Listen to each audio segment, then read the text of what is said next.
Mister ladies viewers அனைவருக்கும் வணக்கம். நான் டாக்டர் நித்யா, சித்தா பிசிஷியன். இரவு நேரத்தில் கண்முழித்து வேலை பார்ப்பவருக்கான உணவு முறைகள் என்னென்ன? இது நிறைய பேர் நைட் ஷிஃப்ட் பாக்குறது, இல்ல நைட்ல தான் எனக்கு ஒர்க், வேற ஆப்ஷனே கிடையாது, நான் ஒர்க் பண்ணி தான் ஆகணும், கொஞ்ச நாளைக்கு இல்ல இந்த மாதிரி டியூரேஷன்ல நான் ஒர்க் பண்ணி தான் ஆகணும். அப்போ என்னுடைய உடலை எப்படி நான் ஆரோக்கியமாக வைத்துக் கொள்வது? பொதுவாக சித்த மருத்துவத்தோட அடிப்படை கோட்பாடு என்ன? அண்டத்தில் உள்ளதே பிண்டம். அப்போ நம்ம இந்த அண்டத்தில் என்ன நடக்கிறதோ, இரவு நடந்தால் நம்ம உடலையும் இரவில் என்னென்ன மாற்றங்கள் நடக்குதோ அது எல்லாமே நடக்கும். இரவு நம்ம தூங்குறோம், ஓய்வுல இருக்கிறோம், நம்ம உடல் உறுப்புகள் எல்லாமே டைஜஷன்ல இருந்து நம்ம டே ஃபுல்லா நமக்கு நடந்த விஷயங்கள்ல இருந்து அந்த டாக்ஸின்ஸ் எல்லாமே வெளியேற்றுறது, ஏதாவது அடிபட்டு இருக்கா, உள்ள இன்ஃப்ளமேஷன் இருந்தா அதை ரிப்பேரிங் ப்ராசஸ் நடக்கிறது, மூளையில இருக்கக்கூடிய கழிவுகள் தேவையில்லாததெல்லாம் சொல்ல போனா டெலீட் பண்றது, இந்த மாதிரி வேலைகள் எல்லாமே இரவு நேரத்துல நடக்குது. முக்கியமா பார்த்தோம்னா இரவு உறக்கம். அந்த உறக்கத்தில் தான் நம்மளுடைய ராஜ உறுப்புல முக்கியமானது அப்படின்னு பார்த்தோம்னா கல்லீரல். கல்லீரல் பிரச்சனைகள் வராமல் இருப்பதற்கு இரவு நேரத்துல அந்த கல்லீரல் தன்னைத்தானே அதிகமா கிளென்ஸ் பண்ணிக்கிறது அந்த இரவு நேரத்துல தான் அப்படின்னு சொல்லுவோம். 11 மணில இருந்து 4 மணி வரைக்கும் நிச்சயமாக அந்த உறக்கம் அவசியம். இப்போ இதற்கு மாறா எனக்கு ஜாப் இப்படிதான், கொஞ்ச நாளைக்கு நான் இந்த ட்ரைனிங் பீரியட்ல இருக்கேன், ஏதோ ஒரு ரீசனால இரவில் நான் கண் முழித்து வேலை பார்க்கக்கூடிய சுச்சுவேஷன்ல இருக்கிறேன், பகல் நேரத்துல கொஞ்ச நேரம் நான் உறங்கிதான் ஆக வேண்டும் இல்லையா? அப்போ இந்த மாதிரி நம்ம இரவும் பகலும் மாறி நம்ம இருக்கும் சமயத்துல எந்த மாதிரியான உணவுகள் எடுத்தால் உடல்ல பல பிரச்சனைகள் வராமல் நம்மளை தற்காத்து கொள்ளலாம்? ஆனா தொடர்ந்து இது லைஃப் லாங் ஃபாலோ பண்ணலாமா? கொஞ்ச நாளைக்கு அந்த நைட் ஷிஃப்ட், நைட் ஒர்க் அப்படின்றது ஓகே, ஆனா வாழ்நாள் முழுவதுமே இதை நம்ம கண்டினியூ பண்ணிக்கிட்டே இருந்தோம்னா நிறைய பிரச்சனைகள் ஏற்படுது அப்படின்றதுதான் உண்மை. அப்போ இரவில் நம்ம கண்முழிச்சிருக்கும் போது எந்த மாதிரியான உணவுகள் எடுக்க வேண்டும் அப்படின்றத பார்க்கணும். பகல் நேரத்துல நம்ம தூங்குறோம், கொஞ்ச நேரம் தூங்குறோம்னா அப்போ நம்ம எந்த மாதிரியான உணவுகள் எடுக்கணும்ன்றதையும் முக்கியம். இப்போ நைட் ஷிஃப்ட் அப்படின்னு பார்க்கும்போது இரவு நேரத்துல நம்ம டின்னர் பொதுவாகவே நம்ம ஒரு 8-9 மணிக்குள்ளலாம் நிச்சயமாக அந்த உணவை எடுத்து முடிச்சே ஆக வேண்டும். நிறைய பேர் என்னன்னா நைட் ஷிஃப்ட் பார்க்கணும் இல்லையா, அப்ப மிட் நைட் 1 மணி 2 மணிக்கு நான் ஹெவியா நிறைய ஃபுட் எடுத்துக்கிட்டேன்னா காலையில வரைக்கும் நான் ஒர்க் பண்றேன் அப்படின்ற மாதிரியான ஒரு தாட்ல இருப்பாங்க. நைட் ஷிஃப்ட் பாக்குறவங்களா இருந்தாலும் உணவு அந்தந்த வேலைகள்ல தான் நிச்சயமாக எடுக்கணும்.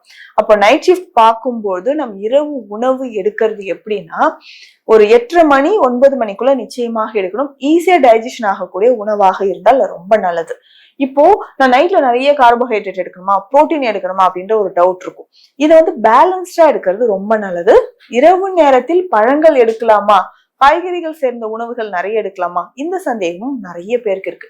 நிச்சயமாக இரவு உணவு அப்படின்றது பழங்கள் நிறைந்திருந்தாலோ இல்ல வெஜிடபிள்ஸ் நிறைய இருந்தாலோ அது நமக்கு சரிவிகிதமான ஒரு உடல் அமைப்பை கொடுக்கும் அப்படின்றத நம்ம தெரிஞ்சுக்கலாம். பழங்கள் அப்படின்னு சொல்லும் போது ஈஸியா டைஜஷன் ஆகணும். இப்போ ஒருவேளை நமக்கு சர்க்கரை நோயாளியாக இருக்கிறோம், இல்ல நமக்கு கொலஸ்ட்ரால் உடம்புல சேர்ந்து இருக்கு, இந்த மாதிரியான பிரச்சனைகள் இருக்கும்போது நம்ம ரத்தத்தில் சர்க்கரை அளவை குறைக்கணும் அப்படின்னா காய்கறிகளை நம்ம இரவு நேரத்துல சேர்த்து எடுத்துக்கலாம். பொதுவாக இரவு கண்முழித்து வேலை பார்க்கக்கூடிய ஆண்களுக்கு வரக்கூடிய பிரச்சனைகள் ஒன்னொன்னா நம்ம லிஸ்ட் போட்டுன்னு வச்சுக்கோங்களேன். ஃபர்ஸ்ட் பாடி ஹீட் ஆகிறதுல இருந்து கண் எரிச்சல் வர்றது, இளம் வயதிலே பார்த்தோன்னா முடி நரைமுடி வர்றது, இல்ல ஹேர் ஃபால் ஆகிறது, இந்த மாதிரியான பிரச்சனைகள் இருக்கும். இதை தொடர்ந்து ஆண்மை குறைபாடு மாதிரி பிரச்சனைகள், அடுத்து இரவு நேரத்தில் கண்முழிச்சு இருக்கக்கூடிய ஆண்களாக இருந்தாலும் பெண்களாக இருந்தாலும் சர்க்கரை நோய் மிக விரைவில் வர்றதை நம்ம பாக்குறோம். இதுவே பெண்களுக்கு அப்படின்னு எடுத்தோம்னா யுட்ரஸ் தொடர்பான, கர்ப்பப்பை தொடர்பான பிரச்சனைகள் இருக்கிறது, தைராய்டு சார்ந்த பிரச்சனைகள் வர்றது, அதுக்கப்புறம் குழந்தை பேரு தள்ளி போறது, உடல் எடை அதிகரிக்கிறது, இந்த மாதிரியான பிரச்சனைகள் வந்துகிட்டே இருக்கு. அதுக்கப்புறம் முக்கியமா பேசிக்கான ஒரு பிரச்சனை என்னன்னு பார்த்தோம்னா மலச்சிக்கல். ஸோ நைட் எல்லாம் நான் ஒர்க் பண்ணிட்டு காலைல வந்தோடனே தூங்கிடுறேன். அப்போ எனக்கு ரொம்ப மலச்சிக்கல் பிரச்சனை இருந்துகிட்டே இருக்கு, உடல் உஷ்ணம் அதிகமாகுது, சரியா தண்ணி குடிக்க மாட்டேன்றேன், இந்த மாதிரி லைஃப் ஸ்டைல்னாலதான் என் உடம்பே போயிடுச்சு அப்படின்ட்டு நிறைய பேர் சொல்லுவாங்க. நைட் ஷிஃப்ட் பார்த்தாலும் மார்னிங் நம்ம கொஞ்ச நேரம் ஒரு 4-5 மணி அளவில் நம்ம மலம் கழிக்கிறத ஒரு ஹேபிட்டா நிச்சயமா இருக்கணும். இதை நம்ம காலையில மோஷன் வரணும்னா அப்போ மிட் நைட்ல 12 o'clock 1 o'clock நம்ம என்ன பண்றோம்னா ஹெவியா மீல்ஸ் எடுக்கிறத நிச்சயமா அவாய்ட் பண்ணணும். அப்போ இரவு உணவு அப்படின்னு சொல்லும்போது 9 மணிக்கெல்லாம் முடிச்சிடணும். அகைன் நம்ம ஒர்க் பண்ண ஸ்டார்ட் பண்ணிக்கிட்டே இருக்கணும். வேலை பார்க்கும் சமயத்துல இடையில நமக்கு பசி எடுக்குதுன்னா அந்த சமயத்துல ஏதாவது ஒரு ஃப்ரூட்ஸோ இல்ல கொஞ்சம் பாலோ எடுத்துக்கலாம்.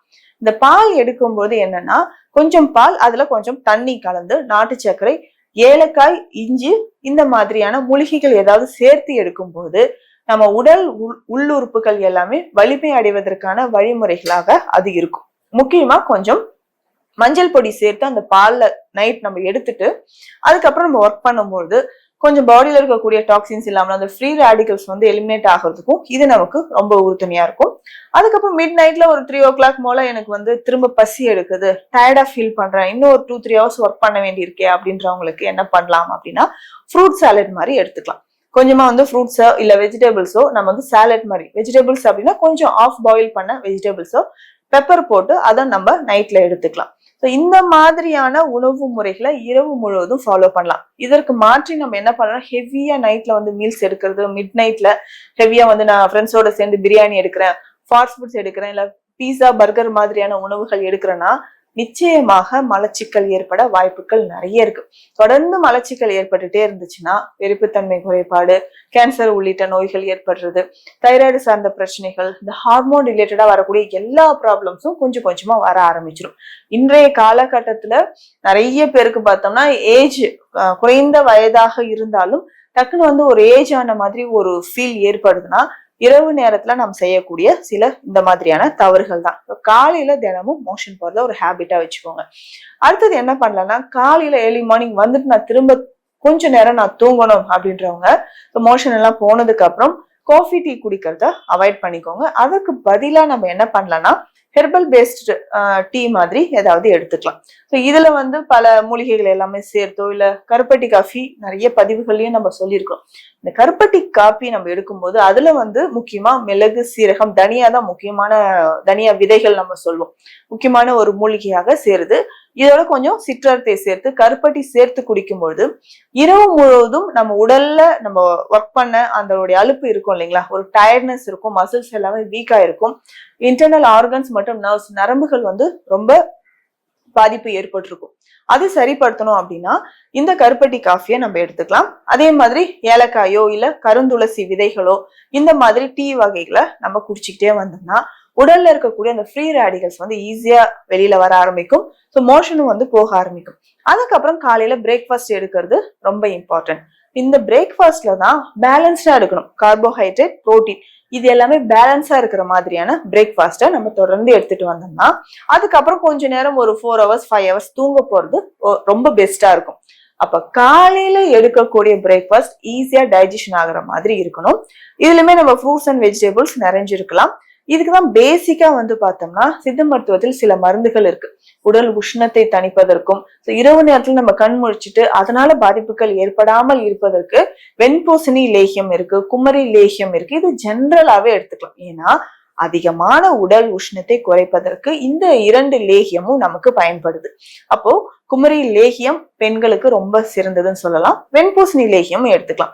இது இரண்டுமே வந்து பார்த்தோம்னா அதிகமான உடல் உஷ்ணம் இருந்து அதனால கண்கள் எரிச்சல் வந்து ஹேர் ஃபால் ஆகுது, இது எல்லாமே ப்ரிவென்ட் பண்றதுக்கு இந்த லேகியத்தை பேசிக்கா எடுத்துக்கலாம். இதை தாண்டி இன்னும் பல சில ஏதாவது உடல் உபாதைகள் இருந்ததுன்னா அதற்கேற்ற மாதிரி மருந்துகளும் சித்த மருத்துவத்துல இருக்கு. பேசிக்கா நம்மளுடைய ஸ்டாமினா இன்க்ரீஸ் பண்ணணும், போன் டென்சிட்டி குறையாம இருக்கணும், மசில் வீக்னஸ் ஆகாம இருக்கணும்னா அதற்கேற்ற மாதிரி உணவுகள் எடுக்கலாம். ஒரு 4-5 hours நல்லா தூங்கி எந்திரிச்சிட்டு அதுக்கப்புறம் வந்து ஒரு ஆஃப்டர்நூன் ஒரு 2 o'clock 3 o'clock போல மீல்ஸ் எடுத்துக்கலாம். இந்த மீல்ஸ்ல வந்து பார்த்தோம்னா நீங்க நான்வெஜ் எடுத்தாலும் ஓகே, இல்ல நம்ம வந்து கீரை வகைகள் சேர்ந்து இல்ல புரோட்டீன் ரிச்சா இருக்கக்கூடியது இல்ல சிறுதானிய வகைகள்ல செஞ்ச சாதம் மாதிரி எடுக்கிறது, இந்த மாதிரி பேலன்ஸ்டா எடுத்துக்கலாம். இந்த மாதிரி ரொட்டீனா நம்ம ஃபாலோ பண்ணிட்டு வந்தோம்னா இரவு நேரத்தில் அதிகமா நம்ம வந்து வேலை பார்த்து கண்முழிச்சு வேலை பார்த்து அதனால உடல்ல ஏற்படக்கூடிய பல பிரச்சனைகள் இதனால குறையும். ஆனால் தொடர்ந்தும் ஒரு 5 வருடங்கள் 6 வருடங்களுக்கு மேலே நம்ம இரவு இப்படியே முழிச்சுக்கிட்டே இருந்தோம்னா இதனாலையும் பல பிரச்சனைகள் உடல்ல ஏற்படுது. இந்த பதிவு நிறைய பேர் என்கிட்ட கேட்ட கேள்விக்கான விடையதான் இதுல நான் சொல்லியிருக்கேன். நான் நைட்ல கண்ணு முழிச்சு ஒர்க் பண்றேன், என்ன டயட் எடுக்கலாம் மேம்னு நிறைய பேர் கேட்டதுக்கான விடையை இந்த பதிவுல கொடுத்திருக்கிறேன். மீண்டும் அடுத்த பதிவில் சந்திக்கலாம். நன்றி.